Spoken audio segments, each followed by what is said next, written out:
now we're on the best game of the year. I'm going to go first real fast because mine are kind of obvious.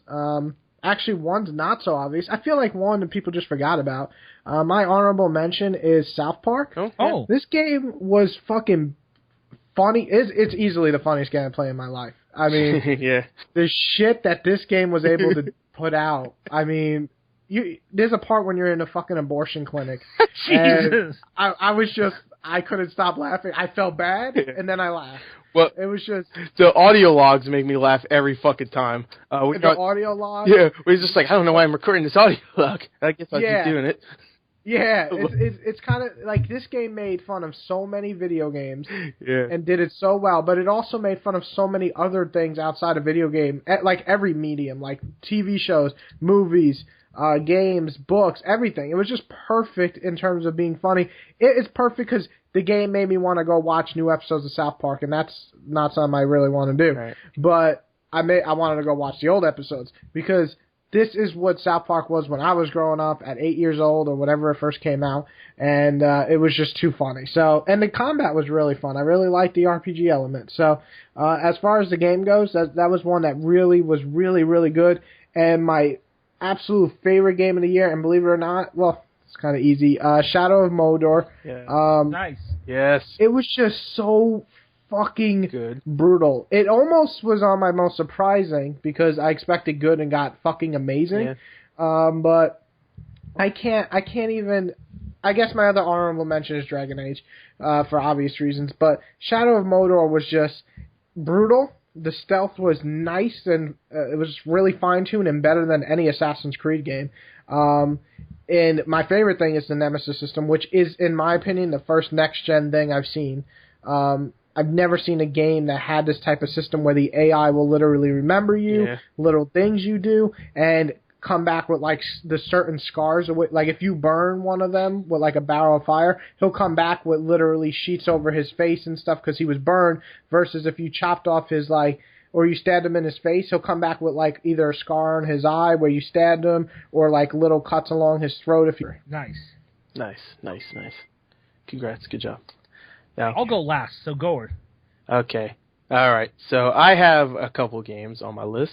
I don't think anybody has played one of the games I have here, or maybe even heard of it. Actually, YD, you might have heard of it. But this game is not my game of the year, but it's so close. It's so close, but I have to consider gameplay because this really doesn't have much. And when there is gameplay, it's not great. It's a Danganronpa 2. I don't know if you've heard of it? I've heard of it, and I have not played it, but I want to. Okay, well, this is the second one. The first one actually came out this year also, because they're both ports of just Japanese games that have been out for a little while. So they just ported both of them at the same year. They're like adventure games, right? Or visual novels or something. Okay. Yes, it's a game where you play one of like 15 really, I think 15?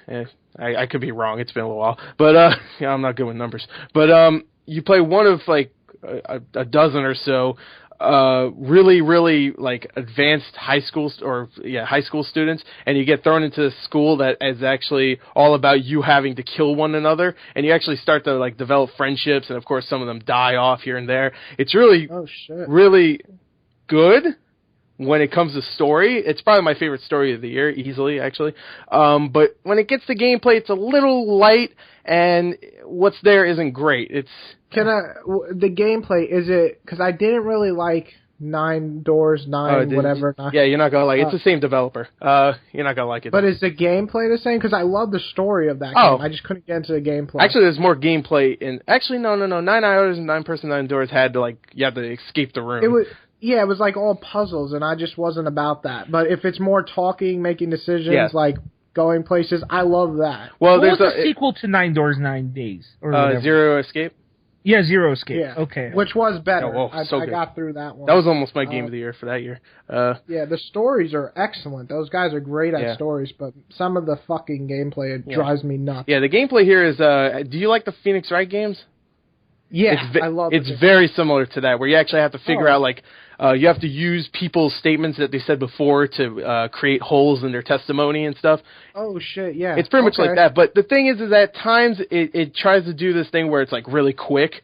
It's really hard to explain, but it's like you have to actually shoot the words at them It's really hard. You have to watch gameplay. I can't explain it well. I gotta check this out. But it's really quick because they say their thing and then it gets to the next one and you have to be really quick and shoot at the right time. You have to watch gameplay. I can't explain this well. Yeah, I gotta see. I guess I gotta play. I hear really good things about it. And the first one's great, but the second one has like the last like 2 hours goes so nuts that I love it. It just goes like insane with the story. It's just like, all right, well, you thought it was this. No, it's this. I was like, oh, okay. Give me more. And then it ends. I'm like, God damn it. But it's so good. I gave it a 10, actually. I probably should have given it a lower score because of the gameplay, but I love the story so much, and I was coming off a high from it because I just reviewed it when I ended the game. You're like, give me more of this shit. Oh, God, yes. But I loved it. I still loved it, and it's so close to Game of the Year. But I have to give Game of the Year to the game that actually did all the things right, even the story, even though it's not the best story, and that is Shadow of Mordor. I love that game so much. It's awesome. I spent like 5 hours just going around killing orcs. I need to play this game. You gotta play it. It's just especially if you love the Middle-earth Lord of the Rings series. Setting. Yeah, I'm skeptical of those games, though. That's the thing. But it's basically the Lord of the Rings game that you've been dreaming for, but the combat is Assassin's Creed done right. Yes. And it's just the Nemesis system alone. When you can, you just gotta play it, man. It's that game that comes out once a year, and you're like, even if you don't like action adventure that much and stuff, it's still like one of the best. I mean, I don't think I've talked to one person who was like, oh, this game was bad. I don't think I've talked to one person yet. Yeah, even though like I would say that none of the gameplay besides the Nemesis system is original. Like, there's stealth, there's, like the Arkham Asylum style combat. I love that this game, remember like when it first got announced like in February, everybody's like, oh, this game's gonna suck, it's just Assassin's Creed. And now it came out, and it's way better than Assassin's Creed. And I did just spend like 5 hours going around, just like, all right, I'm going to kill this guy, and I'm going to kill this guy. That's what I did. I'm going to see if this guy comes back. Oh, he did, and now he's missing like an eye or something. But that didn't happen. But I was just like, oh, cool, I'm going to kill him again. So you guys have the same game of the year, pretty much?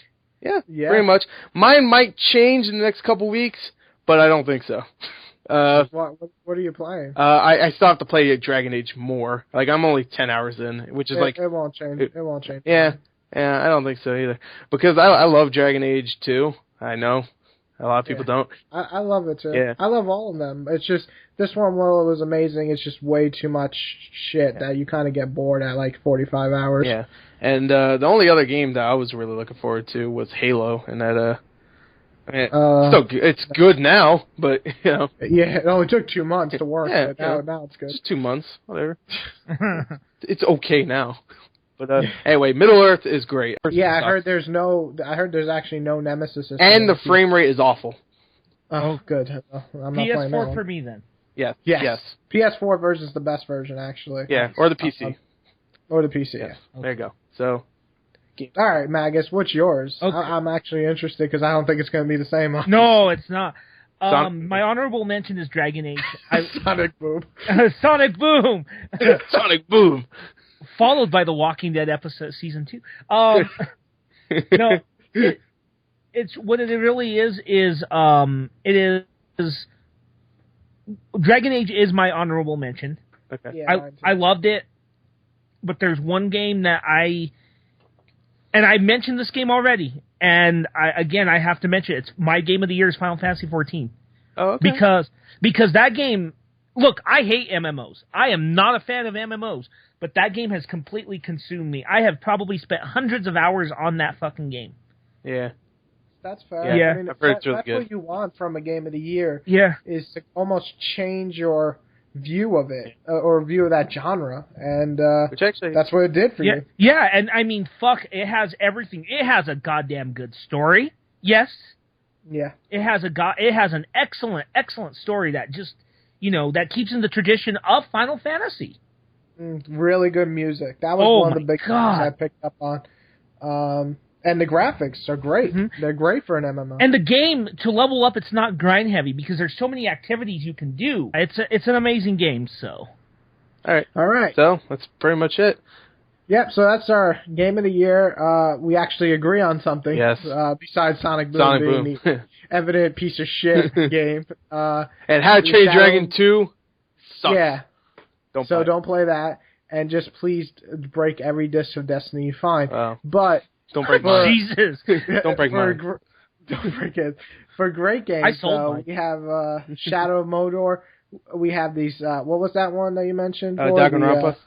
Yeah, and we got Final Fantasy. I mean, these are 3 very, very different games that you should check out. And Dragon Age, of course, we all agree is a pretty solid damn game. Yes. So check these games out. List your games below. What game just was like, oh my god, I'm just going to go home and come all over this thing. There's got to be a game that makes you do that every year, and we named ours that made us do that. So, well I didn't do that. I did. But I did plenty. You did play? Okay. Yeah. So I did as well. It was Final Fantasy milking me dry every day. And Sonic Boom, just like, okay, you open the cake. Like, Sonic Boom is back. Sonic Boom is the Bill Cosby of this game. Game. Oh my god! I already lost all my subscribers with the first Bill Cosby. It raped its players.